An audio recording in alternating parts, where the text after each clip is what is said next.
What's your homeowners association horror story? I had just moved into my house a few months prior when I got a letter threatening to be fined $200 stating that my mailbox wasn't black. I thought surely they had the wrong house because my mailbox was in fact black. So I contacted them and they gave runaround arguing that it wasn't. I told them to come look and of course they said it was on me to prove to them it was black. So I snapped a photo and emailed it to them. I hear nothing back for well over a month. Then get another letter giving me a courtesy week extension before I'm fined. I'm livid at this point, so contact the HOA again asking for an explanation as to what exactly the problem is. I'm finally told that neighbors felt my mailbox was rather worn and needed to be painted or replaced. So basically it wasn't black enough for them. So I ducking painted it. Now for the part that set me over the edge. After a few months or so I learned that the ducking HOA will replace a mailbox as it's covered under RUD terms. So I called them asking about why they threatened to fine me when they were the ones that should replace it if not to standard. They stated it was because they had no open work orders for my mailbox and that it was my responsibility to notify them if it needed maintenance, not this. My parents live in a neighborhood with several of the local physicians. One has like 6 kids, and the youngest has profound autism and is nonverbal. Well, has about 5 or 6, and he loves riding his little tricycle in their driveway, which is pretty large. He would do it for hours. His mom stayed home with him for the most part, and she and her husband became concerned that in a moment he'd drive into the road if they happened to look away. So, they got some orange construction netting that they would just put across the end of the driveway while he was out there and would take it down when they went back inside. I always thought that it was a good idea to keep him safe. Anyway, several of the families in the neighborhood were not pleased with this and said it was an eyesore, so a meeting was called. It turned into attacks on how they were taking care of their son and how it made the neighborhood look ignorant to have that netting up. Needless to say, no one offered any other options, and this family was so irate that they packed up and moved within a month. This was about 3 to 4 years ago, and that house still hasn't sold. They live out in the country somewhere, and last time I talked to the dad, the son is doing very well in his new home. And he still rides his bike for hours on end. My good friend had a story. Her and her husband moved into this gated community. She loves having a bird bath in her backyard. And she gardens a lot, so the decoration makes sense. Turns out her HOA figured out that she had said bird bath in her backyard. Apparently BIRDBATH equals LAWN ornament, which was for but she told them she would remove it. A week later she gets another message saying that it hasn't been removed, it wasn't. Obviously her and her husband put it together that the HOA is snooping in her backyard. For a week, she spends her time outside sunbathing in the nude setting her trap. Sure enough, an HOA opens the gate to their backyard and sees her in the nude. Instant call to the police for privacy violations. The HOA gave up and let her have a bird bath. She is now on the board of the HOA and they leave her alone. When we first moved and I asked the neighbor across the street how serious the HOA was here, he said bad. And then told me a story where he got a notice with a photo of his recycle bin being left on the street for too long. The photo was of him walking the recycling bin back to his garage. Lol, I had the HOA come out to approve a fence I was going to install. The lady at the HOA office was very nice and said my plans were within the covenant bylaws etc. We just need to have the inspector check it out himself to sign off. When he gets to my house he says he doesn't understand what I wanted to do. I explained the type of fence I wanted to install, and he said that wasn't, from his knowledge, allowed. I walk him out to the street and point 2 houses down, and say that house, right there has the fence I want to install. He scoffs at this, walks down to look, and sure enough it was exactly as I described it. He tells me well we don't like to have a bunch of different types of fences in the neighborhood. I reply I don't care what you prefer. The covenant says I can have that fence and that's what I'm going to install because it's within the specifications of the covenant. Old fella didn't have much to say after that. I got a letter the next week with approved for fence install. My ex-BF's father was part of the homeowners board for their townhouse community. His wife would walk their dog around the entire neighborhood every day and carry a notebook to write infractions to report back to her husband. Ridiculous stuff. Neighbors have a window A, C, unit, reported and fined. Have a garden that's a square foot too big, reported and fined. Some people have absolutely no lives. Edit, spelling. Not my story, but my dad's. He moved into a new townhouse in summer of 2013. It was a foreclosure property, as the previous tenants were kicked out for not paying their mortgage and for not paying their HOA dues. They gave everyone in the HOA new patios and decks the summer prior. It was required, and you had to get a new deck/patio. Boom. The tenants had to pay for them in monthly installments in the next 3 years along with their HOA dues. As I said, the previous tenants foreclosed on their home.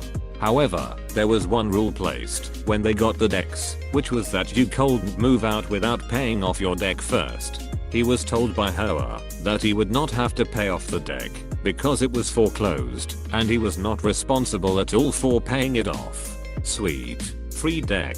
He signed off on that. He moved in, but then he started getting assessments from the HOA for the deck. But, wait, he wasn't supposed to be paying for the deck. He fought it with the board, even with the signed thing saying we didn't have to pay for the deck. The board went against him. He ended up having to pay off the remaining balance on the deck. To this day, he refuses to speak about this topic. It's the trigger for him. Only plant oak trees even after multiple arborists and botanists informed the board that doing so would give all of them various diseases and all would need to be cut down. 10 years later, all have been cut down because they have diseases and mites. Fined multiple times and threatened with a lien by the HOA because we would not water our grass during a major drought season. It was cheaper and easier to fight the HOA since the city and state passed regulations banning constant watering and green grass. The city had Google-like vans with cameras that'd be driving neighborhoods to catch violators and find them. They sent us a series of nasty notices to remove the dead tree in our front yard. The tree had lost all of its leaves, and it was unsightly, apparently. The catch is that they sent us this notice in November. You know, like, fall. When perfectly healthy trees lose their leaves. We pretended we didn't understand which tree they were talking about until spring, when the tree magically came back to life. When my sister was hit by a drunk driver, the insurance took a few days to decide what to do with her car, since it was a weekend. Neighbor called the police and said it was abandoned and had been there for months. Luckily, the police took our side. They pulled up an accident report showing that car across town 2 days ago, then told her to duck off. When I was a kid, I lived in one of the 2 front rooms of the house, which were the hottest in the summer and the coldest in the winter. My dad didn't like to use the AC, so we all just had fans. One summer it got so unbearably hot in my room that fans just weren't cutting it, and I was miserable. My dad then put an AC unit in my window, and it was awesome. But it was short-lived, because the HOA told us to take it down, because it was an eyesore. My parents told them it was for their child, but they didn't care, so my parents had to take it down.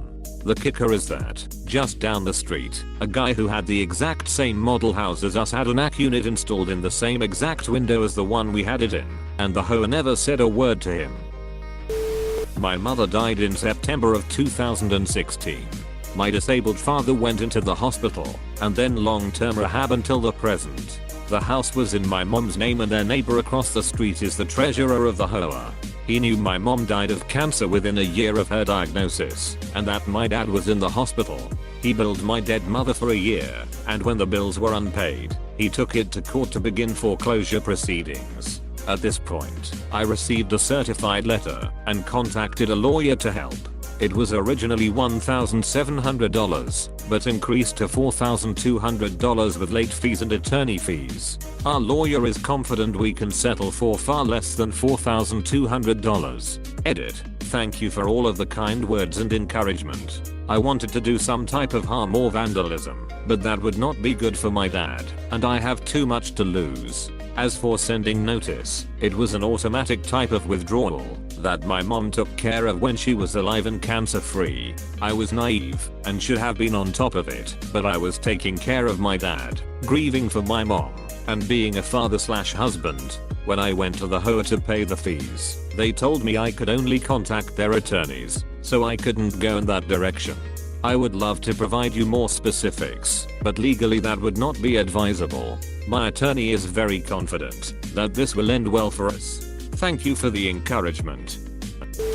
Didn't happen to me personally, but I guess I can tell you about my parents' experience with their HOA. Dad retired and decided that he really wanted to buy a camper and travel. Mom was all about it, both of them very excited. So dad runs off and trades his F-150 truck for a F-250 with a biggest diesel V8, buys a gooseneck camper, and waits for spring. Camper in the backyard, truck in the garage, no big deal. Not long after he gets a visit from a lady. She's got a list of rules from the HOA that was established long after my parents had built their house. Something like 15 years later when the subdivision really took off, saying that dad couldn't have the camper on his property because it was an eyesore. Mind you, this camper is in the backyard, behind a 6 privacy fence. You could still see it, sure, but it's not like it was old and in disrepair either. So here's my retired parents living in a subdivision that has an HOA that was established long after they built their home, and the HOA is expecting them to abide by rules they didn't agree to. He never moved the camper.